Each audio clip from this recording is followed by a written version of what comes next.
Welcome back to Republican Women, Fighting to Take Back America, the podcast of the National Federation of Republican Women. I'm Martha Jenkins, president of NFRW. She's fighting to take back America. It's time to take a stand. She's fighting to take back America. Let your voice be heard. She's fighting to take back America. Make her proud again. Oh, the movement has already begun. Today we're joined by Jeff Ryer, chairman of the Republican Party of Virginia.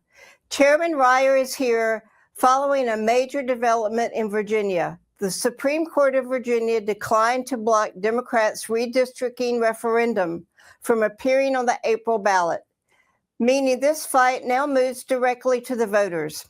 In his message to Virginia Republicans, he calls this an existential moment, arguing Democrats are trying to rewrite the rules mid-game, selling it as fairness and using it to lock in power. In this episode, we'll break down what this court decision means, what's actually on the ballot in April, and why Republicans believe this amendment is a partisan power grab that would dilute the voices of millions of Virginians. Chairman Ryer, thank you for joining us. Well, thank you, Martha, and thank you to all the Republican women out there. They are the backbone, really, of our volunteer organizations and structure, and they provide so much work and support for our nominees and also for our elected public officials. Well, thank you. We are very, very busy when it comes to election time. No and question. So we'll get started early this year. But Chairman Ryer, tell us what's going on in Virginia. Well, the Democrats are not fully satisfied with the idea that they have right now a 6-5 edge in the congressional delegation from Virginia. There are 11 districts that were drawn by through a nonpartisan effort that was instituted in the Virginia Constitution by a vote of 2/3 of Virginians in 2020. But the Democrats are not happy with a 6-5 edge. They want a 10-1 edge. So what they want to do is they want to take a swing state, Virginia, where frankly the current congressional lineup lines up pretty closely with just how competitive Virginia is, and they want to turn it into a map that's more like the one you would find in Maryland, Massachusetts, or Illinois, where one party just becomes totally dominant. They are effectively creating it so that we have what they want to do is have very long, elongated districts that really cut up the state like a giant pie, and have it so that people from Northern Virginia are representing the people of Southern Virginia. I don't think that's necessarily a good idea, and not certainly as congressional districting is supposed to be. But the only concern that they have in their scheme is partisan dominance, and they want to make sure that Republicans and Republican voters do not have a voice in Washington. They're taking it from, as I said, right now Republicans have about 45% of the districts, which is pretty consistent with the percentage President Trump won here in the state in 2024. And they're going to turn it into one where the Democrats have 91% of the congressional representatives in Virginia. And also what you need to understand is they're not drawing competitive districts. They're drawing districts that are overwhelmingly Democrat one way or another. And they're not paying attention to any of the standards of redistricting. There's nothing compact. There's barely anything contiguous. And these districts certainly violate the main objective of drawing districts, which is communities of interest. They're just not there. So it is a power grab, and it is one designed to marginalize Virginia Republican voters. Well, that's just crazy, isn't it? Because Democrats seem to love gerrymandering when they're doing it, but they hate it when we're doing it. Does just a little part of you wish that President Trump hadn't gotten Texas to start this whole thing? Well, I suppose that it would be easy to criticize the president for Texas starting the whole thing, but it also would not be fair to do so. And the reason why is This had been started pretty much by states like Illinois, New Jersey, Maryland, a series of Democratic states that during the last redistricting went to great lengths to draw out and marginalize the Republicans in their states so that they had very little representation. Virginia, on the other hand, was somewhat of a model. We went to a nonpartisan, bipartisan redistricting arrangement, which gave us clearly the best and most compact and sensible districts this state has had since the advent of one man, one vote. And now the Democrats are intent on drawing that all asunder and creating districts that would make Illinois appear to be reasonable. Well, and then Gavin Newsom did the same thing in California, in a state that was already ridiculously gerrymandered. He wants to make it even worse. So let's move away from the unfairness of the whole situation to what can we as Federated Republican Women and other concerned conservatives do to help you stop this power grab in Virginia? Well, this is going to be a grassroots effort. The best way we know how to do this is to connect people to other people and connect people who are willing to explain what the challenge is. We've set up a website specifically for this purpose. It's based off of our own website at virginia.gop, and I think you'll see the link right there on the screen. If you go to that, we have a list of things you can do, even if you're not in this state, to contact voters in this state and to make sure that you can deliver the message of how bad this is for every voter in Virginia. And frankly, it is. It's very easy for the Democrats to depict this as a win for them, but it's not a win for the representation of their people.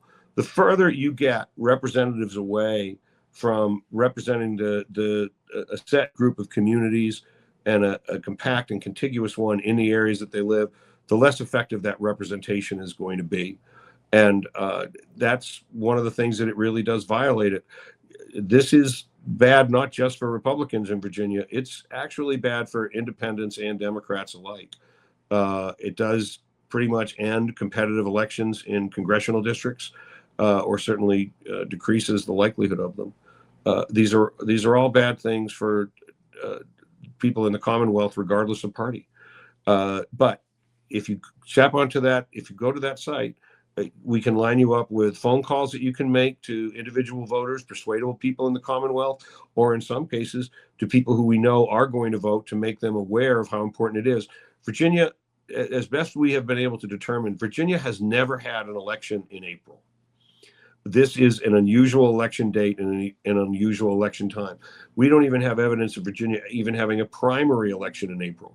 So it's pretty extraordinary for them to choose a date like this to hold an election this important, because this is actually a change to the Constitution of Virginia. This isn't some mild individual, referendum. This is an actual change to the Constitution of Virginia. So getting people out and making them aware of the fight is going to be critically important. And we know from experience that Republican women are fantastic at delivering messages just like that and at contacting voters.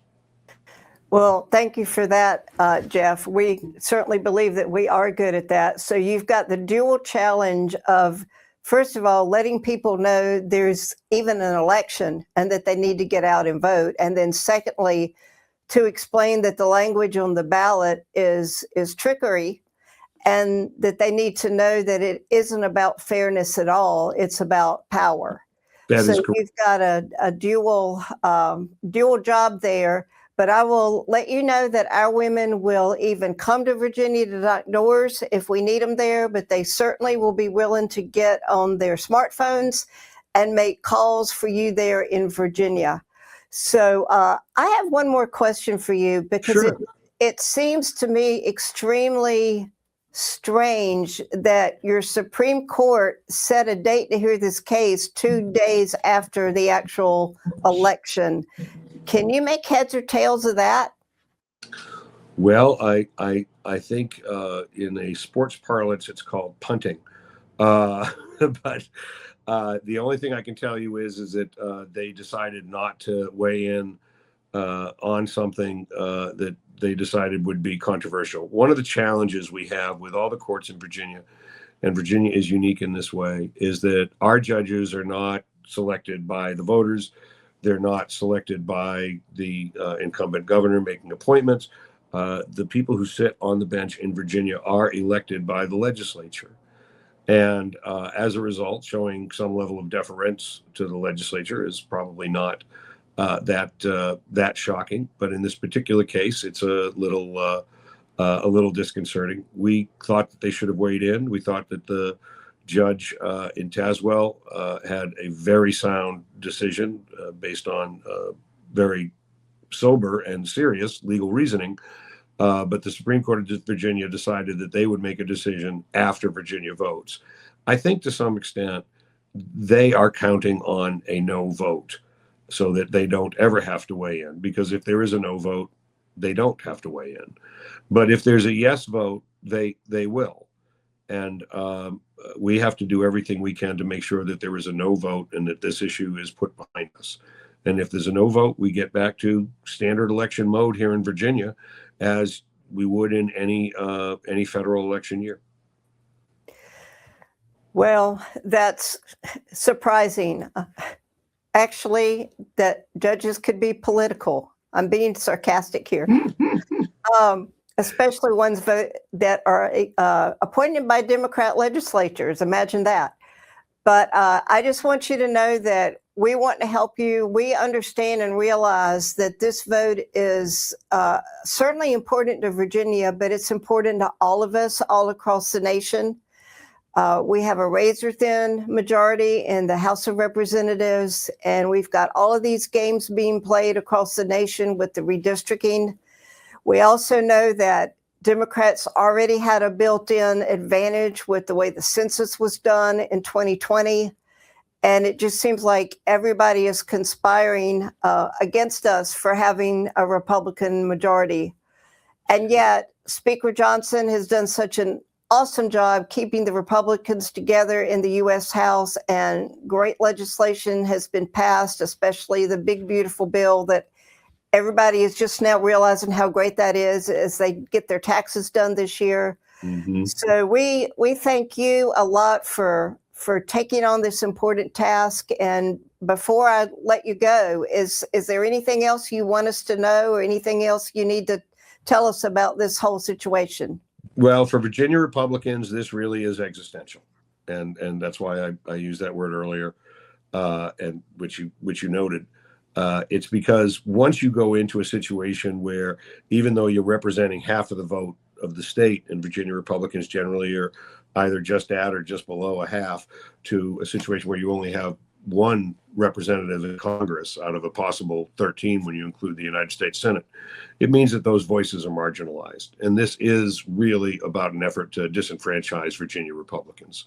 We need every bit of help we can get, and we will be grateful, very grateful, to every bit of help we can get, and appreciate the National Federation of Republican Women stepping up and volunteering to engage its members in this fight. Well, thank you so much, Jeff, and thanks for being with us today. If something comes along that you need us to know about, or that you need us to get people involved on a different level, please just let us know and stay connected with us. Thank you so much. Thank you. Thank you very much. You take care. If you're watching this podcast and you are not a member of NFRW, please go to nfrw.org or email membership@nfrw.org. Also, please like, share, and subscribe to the Republican Women Fighting to Take Back America podcast on YouTube, Rumble, and Spotify. You can also find us on Facebook, Instagram, X, Truth Social, and TikTok.